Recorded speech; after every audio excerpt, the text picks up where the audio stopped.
ಐಪಿಎಲ್ನ big boss ಯಾರು ವಿಶೇಷ ಕಾರ್ಯಕ್ರಮಕ್ಕೆ ಸ್ವಾಗತ. ನಾನು ಅವಿನಾಶ್ ಶಿವನ್, ನನ್ನ ಜೊತೆ ಇದ್ದಾರೆ ಶುಭಶ್ರೀ. ಶುಭ, ಇನ್ನು ಕೇವಲ 4 ದಿನ ಮಾತ್ರ ಬಾಕಿ ಇದೆ. ಸೊ ಇವತ್ತಿನ ಒಂದು ಎಪಿಸೋಡ್ನಲ್ಲಿ ಏನಿದೆ, ಏನು ವಿಶೇಷ ಇದೆ? ಆಕ್ಚುಲಿ ನಾನು ನಿಮ್ಮನ್ನ ಕೇಳಬೇಕು, ಯಾಕಂತಂದ್ರೆ ನಿಮ್ಮ ಹತ್ರ ಒಂದು ವಿಭಿನ್ನವಾದಂತಹ ಜೋಶ್ನ ನಾನಿವತ್ತು ಕಾಣ್ತಾ ಇದ್ದೀನಿ. ನೀವೇ ಅದನ್ನು ಎಕ್ಸ್ಪ್ಲೇನ್ ಮಾಡಬೇಕು, ಯಾಕೆ ಇಷ್ಟೊಂದು ಜೋಶಲ್ಲಿ ಇದ್ದೀರಾ, ಏನು ಕತೆ ಅಂತ. ಯಾಕಂದ್ರೆ ನಾನು ನೆನ್ನೆ ಅನ್ಬಾಕ್ಸ್ ಇವೆಂಟಿಗೆ ಹೋಗಿದ್ದೆ. ಹೋಗಿ ಬಂದ್ಮೇಲೆ ಆ ಜೋಶ್ ಡಬಲ್ ಆಗಿದೆ.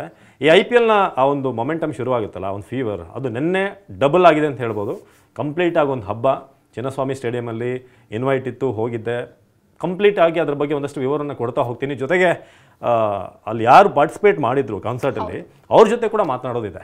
ಓಕೆ, ಆ್ಯಕ್ಚುಲಿ ಅನ್ಬಾಕ್ಸಿಂಗ್ ಇವೆಂಟ್ ಅನ್ನ ನಾವು ಟಿವಿಯಲ್ಲಿ ನೋಡಿದ್ರೇ ಒಂಥರ ಖುಷಿ ಅನ್ಸುತ್ತೆ, ಆದರೆ ಲೈವ್ ಪರ್ಫಾರ್ಮೆನ್ಸ್, ಲೈವ್ ಆಗಿ ನೋಡುವಂಥದ್ದು ಆ ಎಕ್ಸ್ಪೀರಿಯನ್ಸ್ ಇನ್ನೂ ಬೇರೆದ್ದಾಗಿರುತ್ತೆ. ಹೆಂಗಿತ್ತು ಈ ಅನ್ಬಾಕ್ಸ್ ಇವೆಂಟ್? ಶುಭ, ಯಾವತ್ತೂ ಕೂಡ RCB ಹೇಗೆ ಗೊತ್ತಾ, RCB ಕಪ್ ಗೆಲ್ಲದೆ ಇರ್ಬೋದು 17 ವರ್ಷ, ಬಟ್ ಆ ವೈಬ್ ಇದೆಯಲ್ಲ, ಫ್ಯಾನ್ಸ್ ಬರ್ತಾರೆ. ಯಾವುದೇ ಟೀಮಿಗೆ, ನಾನು ಇಡೀ ವರ್ಲ್ಡಲ್ಲಿ ನೋಡಿಲ್ಲ, ಸ್ಪೋರ್ಟ್ಸ್ ಭಾಳ ನಾನು ಫಾಲೋ ಮಾಡ್ತೀನಿ, ಫುಟ್ಬಾಲ್, ಟೆನ್ನಿಸ್ ಎಲ್ಲ ನೋಡ್ತೀನಿ, ಬಟ್ ಒಂದು ಸೋತಿರುವಂಥ ಟೀಮ್ಗೆ 17 ವರ್ಷ ನಾವು ನಿಮ್ಮ ಜೊತೆ ಇದ್ದೀವಿ ಅದು ನಿಲ್ಲೋದಿದೆಯಲ್ಲ, ಆ ಕ್ರೇಜೇ ಬೇರೆ. ನೀವು ಒಂದ್ಸಲ ಎಕ್ಸ್ಪೀರಿಯನ್ಸ್ ಮಾಡಿದ್ರೆ ಅಲ್ಲಿ ಬಂದಾಗ, ನೆಕ್ಸ್ಟ್ ಟೈಮ್ ಇದ್ದಾಗ ಬನ್ನಿ, ಆ ಕೂಗು, ಆ ಚೀರಾಟ, ಬೊಬ್ಬೆ ಅದೆಲ್ಲ ಕೇಳಿದಾಗ RCBಗೆ ಯಾಕೆ ಅಷ್ಟು ಫ್ಯಾನ್ ಫಾಲೋವರ್ಸ್ ಇದ್ದಾರೆ, ಮತ್ತು ಆ ಲಾಯಲ್ಟಿ, ಇಟ್ ಮ್ಯಾಟರ್ಸ್. ಸೊ ಪ್ರತಿಯೊಂದು ಕೂಡ ಚೆನ್ನಾಗಿತ್ತು. ಪ್ರಾಕ್ಟೀಸ್ ಇತ್ತು, ಫಸ್ಟಿಗೆ ಒಂದಷ್ಟು ಮ್ಯೂಸಿಕಲ್ ಪರ್ಫಾರ್ಮೆನ್ಸ್ ಇತ್ತು, ಎಲ್ಲವೂ ಮಜಾ ಇತ್ತು. ಕೊಹ್ಲಿ ಅವ್ರನ್ನ ಭಾಳ ಹತ್ತಿರದಿಂದ ನೋಡ್ದಿರೋರು ನೋಡಿದ್ರು, ಸಖತ್ತಾಗಿತ್ತು. ಓಕೆ, ನಾನು ಕೊಹ್ಲಿ ಬಗ್ಗೆ ಹೇಳಿದ್ರೆ ನಾನು ಕೇಳಲೇಬೇಕು. ಜಗತ್ತಿನಾದ್ಯಂತ ಸಾಕಷ್ಟು ಅಭಿಮಾನಿಗಳಿದ್ದಾರೆ ವಿರಾಟ್ ಕೊಹ್ಲಿ ಅವರಿಗೆ, ಬಟ್ RCB ಅಭಿಮಾನಿಗಳ ತೂಕ ಅದು ಬೇರೆದ್ದೇ. ನಿನ್ನೆ ಅವರ ಎಂಟ್ರಿ ಹೇಗಿತ್ತು? ಅವ್ರ ಎಂಟ್ರಿ ಕೊಡುವಂಥ ಸಂದರ್ಭದಲ್ಲಿ ಫ್ಯಾನ್ಸ್ನ ಒಂದು ಚೀರಾಟ, ಕೂಗಾಟ, ಅದು ಹೆಂಗಿತ್ತು? ಒಂದು ಹೇಳ್ತೀನಿ ಶಿವ, ನಾನೇನಂತಂದರೆ, ನಾನು ಕಂಪೇರ್ ಮಾಡ್ತಿಲ್ಲ, ಲಿಟ್ರಲಿ ನಮ್ಮಲ್ಲಿ ಭಾಳಷ್ಟು ಸೂಪರ್ ಸ್ಟಾರ್ಗಳಿರಲ್ಲ, ಅಣ್ಣವರು, ವಿಷ್ಣುವರ್ಧನ್ ಅವರು, ಅಂಬರೀಷ್ ಸರ್, ಎಲ್ಲರೂ ಕೂಡ. ಈಗ ನಾವು ಬಂದರೆ ಸುದೀಪ್ ಅವ್ರು ಇರ್ಬೋದು, ದರ್ಶನ್ ಅವ್ರು ಇರ್ಬೋದು, ಅಪ್ಪು ಸರ್ನ ತುಂಬ ಪ್ರೀತಿಸ್ತಾರೆ. ಅದೇ ಥರದ ಒಂದು ಸ್ಟಾರ್ಡಮ್ ಕರ್ನಾಟಕದಲ್ಲಿ ವಿರಾಟ್ ಕೊಹ್ಲಿಗಿದೆ ಅಂತಂದರೆ ಅದು ಅತಿಶಯೋಕ್ತಿ ಅಲ್ಲ. ಯಾಕಂದರೆ ಅವರು ಕರ್ನಾಟಕದವರಲ್ಲ, ಡೆಲ್ಲಿ ಹುಡುಗ. ಬಟ್ ನಾವು ಕಳೆದ 17 ವರ್ಷದಿಂದ ಹೇಗೆ ಅವ್ರನ್ನ ಬರ್ಮಾಡ್ಕೊಂಡಿದ್ದೀವಿ ಅಂತಂದರೆ, ಅವ್ರು ಬೆಂಗಳೂರಲ್ಲೇ ಹುಟ್ಟು ಬೆಳೆದಿದ್ದಾರೇನೋ ಅನ್ನೋ ರೀತಿ ಅಂತ ಸ್ಟಾರ್ಡಮ್ ಇದೆ. ಅದನ್ನು ನೋಡ್ದಿರೋರು ಎಕ್ಸ್ಪೀರಿಯನ್ಸ್ ಮಾಡಬೇಕು ಅಂತಂದರೆ ಚಿನ್ನಸ್ವಾಮಿ ಸ್ಟೇಡಿಯಮೇ ಬರಬೇಕು. ಅವ್ರು ಬಂದಾಗ ಲಿಟ್ರಲಿ ನಿಮ್ಮ ಮೈ ರೋಮಗಳಲ್ಲಿ ಎದ್ದು ನಿಲ್ಲುತ್ತೆ, ಗೂಸ್ ಬಂಪ್ಸ್ ಇದೆ. ಅವ್ರನ್ನೊಂದು ಸ್ಕ್ರೀನಲ್ಲಿ ಜಸ್ಟ್ ಬಂದು ಹೋದರೆ ಸಾಕು. ಒಂದು ವಿರಾಟ್ ಕೊಹ್ಲಿ ನಾನು ನೋಡಿದ್ದು. ಎರಡನೇ ಕ್ರೇಜ್ ಇರೋದು AB de Villiers. ಅವರು ಸುಮ್ಮನೆ ಒಂದು ಫೋಟೋ ಬಂದರೆ ಸಾಕು, ಎಲ್ಲ ಚೀರ್ತಾರೆ. ಮತ್ತು ನಿನ್ನೆ ಭಾಳ ವಿಶೇಷ ಅಂತಂದರೆ, ಅಪ್ಪು ಅವ್ರಿಗೊಂದು ಎಲ್ಲರೂ ಕೂಡ ಒಂದು ಡೆಡಿಕೇಶನ್ ಕೊಟ್ಟರು. ಎಲ್ಲರೂ ಆ ಮೊಬೈಲಲ್ಲಿ ಲೈಟ್ ಬೆಳಗಿದ್ರು. ಸೊ ಅಪ್ಪು ಸರ್ ಬರ್ಡೇಗೆ ಇದಕ್ಕಿಂತ ಬೆಸ್ಟ್ ಆದಂಥ ಒಂದು ಟ್ರಿಬ್ಯೂಟ್ ನಾನಂತೂ ನೋಡಿಲ್ಲ. ಓಕೆ, ಆ್ಯಕ್ಚುಲಿ ನಾವೇನು ಕ್ಯಾಪ್ಟನ್ಸಿ ಬಗ್ಗೆ ಮಾತಾಡೋಣ. ಈ ಬಾರಿ ಹೊಸ ಕ್ಯಾಪ್ಟನ್ಸಿನ ನಾವು ಕಾಣ್ತಾ ಇದ್ದೀವಿ, ರಜತ್ ಪಾಟಿದಾರ್. ಸೊ ವಿರಾಟ್ ಕೊಹ್ಲಿ, ಅದೇ ರೀತಿ ಫಾಫ್ ಡು ಪ್ಲೆಸಿಸ್, ಅದೇ ರೀತಿ AB de Villiers, ಇವರ ಸ್ಥಾನವನ್ನ ಇವರು ಕಂಪ್ಲೀಟ್ ಮಾಡಬಹುದಾ? ತಂಡವನ್ನ ಮುನ್ನಡೆಸುವಂತಹ ಶಕ್ತಿ ಇವರಿಗಿದ್ಯಾ ಇಲ್ವಾ? ಹಿಂಗ ಅನ್ಸುತ್ತೆ ನಿಮಗೆ? ರಜತ್, ಒಳ್ಳೆ ಕ್ವಶನ್ ಇದು. ಯಾಕಂದರೆ ಕೊಹ್ಲಿ ನಂತರ ಯಾರು ಅನ್ನೋ ಪ್ರಶ್ನೆ ಇತ್ತು. ಯಾಕಂದರೆ ನಾರ್ಮಲಿ ಒಬ್ಬ ಸೀನಿಯರ್ ಪ್ರೋ ಕೊಡ್ತಾರೆ, ಟೀಮಲ್ಲಿ ಯಾರು ಸೀನಿಯರ್ ಇದ್ದಾರೆ ಅಂತ. ಬಟ್ ರಜತ್ ತುಂಬ ಇಂಟರ್ನ್ಯಾಷನಲ್ ಎಕ್ಸ್ಪೀರಿಯನ್ಸು ಕಮ್ಮಿ. IPL ಕೂಡ ಒಂದು 2-3 ಸೀಸನಿಂದ ರೆಗ್ಯುಲರ್ಲಿ ಆಡ್ತಿದ್ದಾರೆ. ಬಟ್ ಅವ್ರ ಮೇಲೆ ವಿಶ್ವಾಸ ಇದೆ RCB ಮ್ಯಾನೇಜ್ಮೆಂಟಿಗೆ. ಜೊತೆಗೆ ನಾನು ನೆನ್ನೆ ನೋಡಿದ್ನಲ್ಲ, ಕೊಹ್ಲಿಗೆ ಏನು ರಿಸೆಪ್ಷನ್ ಸಿಕ್ತು ಅದು ನೆಕ್ಸ್ಟ್ ಲೆವೆಲ್. ಅದನ್ನು ಮ್ಯಾಚ್ ಮಾಡೋಕೆ ಯಾರಿಂದನೂ ಸಾಧ್ಯ ಇಲ್ಲ. ಬಟ್ ಅದೇ ಮಟ್ಟಕ್ಕೆ ಆಲ್ಮೋಸ್ಟ್ ಹತ್ತಿರ ಆಗುವಂಥ ಒಂದು ವೆಲ್ಕಮ್ ರಜತ್ಗೂ ಕೂಡ ಸಿಕ್ತು. ರಜತ್ ಅವ್ರು ಬಂದ ಕೂಡಲೇ ಒಂಥರ ಮೊಮೆಂಟ್ ಹೇಗಿತ್ತು ಅಂತಂದರೆ, ಬಾಹುಬಲಿ ಸಿನಿಮಾದಲ್ಲಿ ರಾಜಮೌಳಿ ಮೂವಿಲಿ ಆ ಜೈಕಾರ ಬರುತ್ತಲ್ಲ, ಸೊ ಆ ಥರ ಇತ್ತು. ಬಟ್ ರಜತ್ನ ಕೊಹ್ಲಿ ವೆಲ್ಕಮ್ ಮಾಡಿದ್ದು ಕೂಡ ಭಾಳ ಸ್ಪೆಷಲ್ ಆಗಿತ್ತು. ಇಷ್ಟು ದಿನ ನನ್ನ ಕ್ಯಾಪ್ಟನ್ ಆಗಿ ಅಥವಾ ಅವ್ರ ಹಿಂದೆ ಇದ್ದಾಗ ಹೇಗೆ ನೋಡ್ಕೊಂಡ್ರಿ, ಅದೇ ಪ್ರೀತಿನ ರಜತ್ ಪಾಟಿದಾರ್ಗೂ ಕೊಡಿ. ಆತ ಇನ್ನೂ ಸ್ಟಾರ್ಟಿಂಗ್ ಸ್ಟೇಜಲ್ಲಿದ್ದಾನೆ.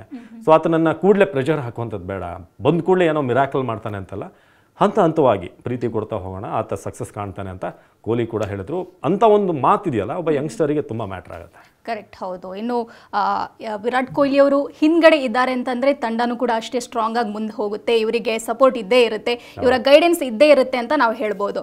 ಇನ್ನು ಮ್ಯೂಸಿಕಲ್ ಇವೆಂಟ್ ಬಗ್ಗೆ ಮಾತನಾಡೋದಾದರೆ ಹೆಂಗಿತ್ತು, ಯಾರೆಲ್ಲ ಪರ್ಫಾರ್ಮ್ ಮಾಡಿದ್ರು? ಜೊತೆಗೆ ನಾನು ಇದು ಸೋಷಿಯಲ್ ಮೀಡಿಯಾದಲ್ಲೂ ಗಮನಿಸ್ತಾ ಇದ್ದೆ, ಅಂದರೆ ಸಂಜಿತ್ ಹೆಗ್ಡೆ ಪರ್ಫಾರ್ಮ್ ಮಾಡ್ತಾರೆ, ಸೋತೆ ಹೋದೆ ಹಾಡು ಸಿಕ್ಕಾಪಟ್ಟೆ ಟ್ರೆಂಡ್ ಆಗುತ್ತೆ, RCBಗೆ ಸೂಟ್ ಆಗುತ್ತೆ ಅನ್ನುವಂಥ ಒಂದು ಟ್ರೋಲ್ ಸಿಕ್ಕಾಪಟ್ಟೆ ಹರಿದಾಡ್ತಾ ಇತ್ತು. ಹೆಂಗಿತ್ತು ನಿನ್ನೆ, ಹೆಂಗಿತ್ತು?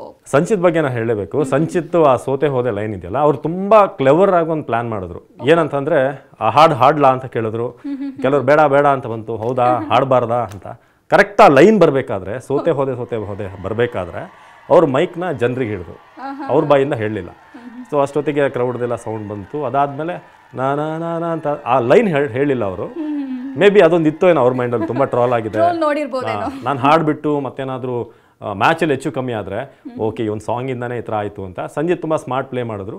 ಅವರಲ್ಲದೆ ಹನುಮಾನ್ ಕೈಂಡ್ ಅಂತ ನೀವು ಕೇಳಿರ್ಬೋದು. ಸೊ ಮಲಯಾಳಿ ಸಿಂಗರ್ ಅವರಂತೂ ಬೆಂಕಿ ಹಚ್ಚೋರು ಇಡೀ ಸ್ಟೇಡಿಯಮಲ್ಲಿ. ಹಾಗೆ ನಮ್ಮ ಆಲೋಕೆ ಪರ್ಫಾರ್ಮೆನ್ಸ್ ಅಂತೂ ನಿಮಗೆ ಆ ಕನ್ನಡ ವೈಬ್ ಇದೆಯಲ್ಲ, ಕನ್ನಡ ಬಾವುಟ ಬರೋದು, ಕನ್ನಡದ ಡ್ಯಾನ್ಸರ್ಸ್ ಬರೋದು, ಆಲೋಕೆ ಧ್ವನಿ. ಸೊ ವಿಶೇಷ ಅಂತಂದರೆ ಅವರು ಆಲೋಕೆ ಪರ್ಫಾರ್ಮೆನ್ಸ್ ಆದಮೇಲೆ ಶಿವಣ್ಣ ಎದ್ನಿತ್ತು ಅವರಿಗೆ ಸ್ಟ್ಯಾಂಡಿಂಗ್ ಓವೇಷನ್ ಕೊಟ್ಟರು. ಇದೆಲ್ಲ ಸ್ಪೆಷಲ್ ಆಗಿತ್ತು. ನಮಗಂತೂ ಒಂದು ಹಬ್ಬದ ವಾತಾವರಣ.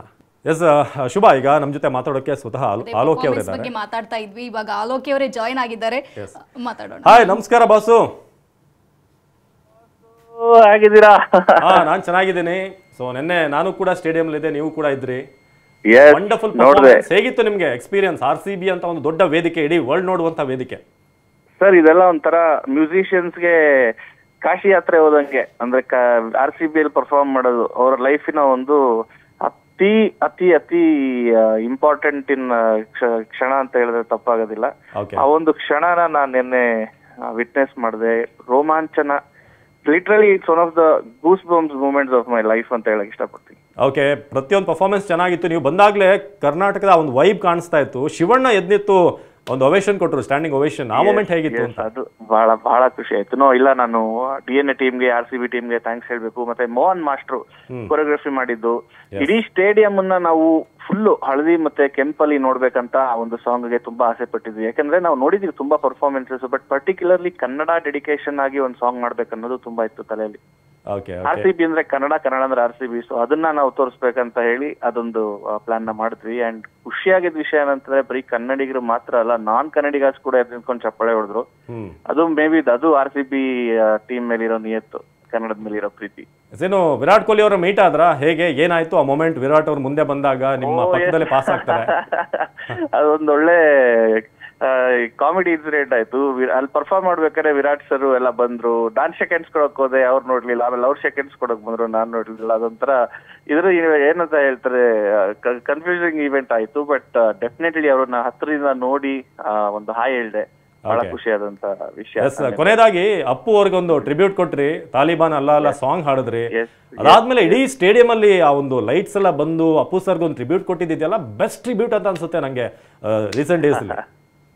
ನಾನು ಅದೇ ಹೇಳ್ದಂಗೆ ಇದೊಂದು ಈ RCB ಅನ್ಬಾಕ್ಸ್ ಅಲ್ಲಿ ನನ್ನ ಪ್ರಕಾರ ಇದು ಒಂದು ತುಂಬಾ ಸ್ಪೆಷಲ್ ಮೂಮೆಂಟ್. ಯಾಕೆಂದ್ರೆ ಮಾರ್ಚ್ 17th ನಮ್ಮ ಅಪ್ಪು ಬಾಸ್ ಬರ್ಡೇ ಇತ್ತು. ಆ ಅಪ್ಪು ಬಾಸ್ ಬರ್ಡೇ ದಿನ RCB ಇವೆಂಟ್ ಆಗಿದ್ದು. ಆ ಇವೆಂಟ್ ಅಲ್ಲಿ ಕನ್ನಡ ಆಗಿದ್ದು, ಕನ್ನಡದಲ್ಲಿ ಅಪ್ಪು ಟ್ರಿಬ್ಯೂಟ್ ಆಗಿದ್ದು ನಿಜಕ್ಕೂ ಸ್ಪೆಷಲ್ ಇವೆಂಟ್ ಅಂತ ಹೇಳಕ್ ಇಷ್ಟಪಡ್ತೀನಿ. ತುಂಬಾ ಸ್ಪೆಷಲ್ ಇದು. ಥ್ಯಾಂಕ್ ಯು ಸೋ ಮಚ್ ಆಲೋಕೆ, TV9 ಜೊತೆ ಮಾತಾಡೋದಕ್ಕೆ. ಹೀಗೆ ಒಳ್ಳೊಳ್ಳೆ ಸಾಂಗ್ ಗಳನ್ನು ಕೊಡ್ತಾ ಇರಿ. ಶಿವಣ್ಣ ಅಂತ ತಾವು ಹೇಳಿದ್ರಿ, ಬೇರೆ ಯಾರೆಲ್ಲ ಸ್ಟಾರ್ ಅಲ್ಲಿಗೆ ಬಂದಿದ್ರು? ಈ ಬಗ್ಗೆ ಏನಾದ್ರು ಸ್ಟಾರ್ಗಳು ಅಂತಂದ್ರೆ ಆಲ್ಮೋಸ್ಟ್ ಬಂದಿದ್ದು ಶಿವಣ್ಣ, ಒಬ್ಬ ಮೇನ್ ಸೂಪರ್ ಸ್ಟಾರ್ ಅಂತ ಬಂದಿದ್ದು ಶಿವಣ್ಣ. ಅದನ್ನ ಬಿಟ್ರೆ ಒಂದಷ್ಟು ಕ್ರಿಕೆಟ್ ಫ್ಯಾಟರ್ನಿಟಿ ಅವ್ರು ಬಂದಿದ್ರು. ಬಟ್ ತುಂಬಾ ಇದು ಅಂತ ಇನ್ವೈಟ್ ಮಾಡಿದಂಥವ್ರು ಯಾರೂ ಇಲ್ಲ. ಬಟ್ ಭಾಳ ವಿಶೇಷ ಅಂತಂದರೆ ವೀಲ್ ಚೇರಲ್ಲಿ ವಿಕಲಾಂಗ ದಿವ್ಯಚೇತನ್ ಏನಿದ್ದಾರೆ ಅವ್ರನ್ನ ಕರೆಸಿದ್ರು ಒಂದಷ್ಟು ಜನರನ್ನ. ಸೊ ಅವ್ರ ಜೊತೆ ಕೊಹ್ಲಿ ಮಾತಾಡಿದ್ರು, ಒಂದು ಫಾರ್ ಎ ಕಾಸ್ ಅಂದರೆ ಅವ್ರಿಗೂ ಕೂಡ ನಾವು ಸ್ಫೂರ್ತಿ ತುಂಬಬೇಕು ಅಂತ ವೀಲ್ ಚೇರಲ್ಲಿ ಒಂದಷ್ಟು ಮಂದಿ ಹತ್ರ ಕರೆಸಿದ್ರು. ಸ್ಪೆಷಲ್ ಆಗಿ ಅವ್ರಿಗೆ ಪಿಂಕ್ T-ಶರ್ಟ್ ಹಾಕಿ. ಸೊ ಅದೆಲ್ಲ ಒಂದು ಒಳ್ಳೆ ಜೆಸ್ಚರ್ RCB ಕಡೆ ಅಂತ ಅನಿಸ್ತು. ಆಲ್ಮೋಸ್ಟ್ ಕಾರ್ಯಕ್ರಮದ ಕೊನೆ ಹಂತಕ್ಕೆ ಬಂದಿದೆ. ಹೌದು, ನಾ ಫೈನಲ್ ಒಂದು ಕ್ವಶನ್ ಕೇಳೇ ಬಿಡ್ತೀನಿ. ಪ್ರಾಕ್ಟೀಸ್ ಮಾಡ್ತಿರೋದನ್ನ ತಾವು ಗಮನಿಸಿದ್ರಿ, ಟೀಮ್ ಹೆಂಗಿದೆ? ಈ ಬಾರಿ ಆದ್ರೂ ಕಪ್ ವಿನ್ ಆಗ್ತೀವಾ ಹೇಗೆ? ಈ ಸಲ ಏನಂದ್ರೆ ಶುಭ, ಬಿಗ್ ನೇಮ್ಸ್ ಅನ್ನೋದಿಲ್ಲ. ಕ್ರಿಸ್ ಗೇಲ್ ಎಬಿಡಿ ತರ ಬಿಗ್ ನೇಮ್ಸ್ ಇಲ್ಲ, ಬಟ್ ಪ್ರಾಪರ್ T20 ಪ್ಲೇಯರ್ಸ್ ಇದ್ದಾರೆ. ಅದನ್ನ ನಾನು ಪ್ರಾಕ್ಟೀಸ್ ಅಲ್ಲಿ ನೋಡಿದೆ. ಕ್ಲಿಯರ್ ಶಾಟ್ಸ್ ಹೊಡಿತಾ ಇದ್ರು. ನನ್ಗನ್ಸುತ್ತೆ ಬೌಲಿಂಗ್ ಕೂಡ ಚೆನ್ನಾಗಿದೆ. ಭುವನೇಶ್ವರ್, ಹೇಜಲ್ವುಡ್, ಯಶ್ ದಯಾಳ್, ಸ್ಪಿನ್ನರ್ಸ್ ಕೂಡ ಬಂದಿದ್ದಾರೆ, Krunal Pandya. So I think this is the best time, ಇದು ಬೆಸ್ಟ್ ಚಾನ್ಸ್ ನಾವು ಕಪ್ ಗೆಲ್ಲೋಕೆ. ಒಳ್ಳೆ ಟೀಮ್ ಇದೆ, ಕಾದ್ ನೋಡೋಣ ಏನಾಗುತ್ತೆ. ಐ ಹೋಪ್ ಈ ಸಲ ಕಪ್ ನಮ್ದೇ. ಇದಾಗಿತ್ತು IPL ನ ವಿಶೇಷ. IPL ಬಿಗ್ ಬಾಸ್ ಯಾರು? ನಿರಂತರ ಸುದ್ದಿಗಾಗಿ ನೋಡ್ತಾ ಇರಿ TV9.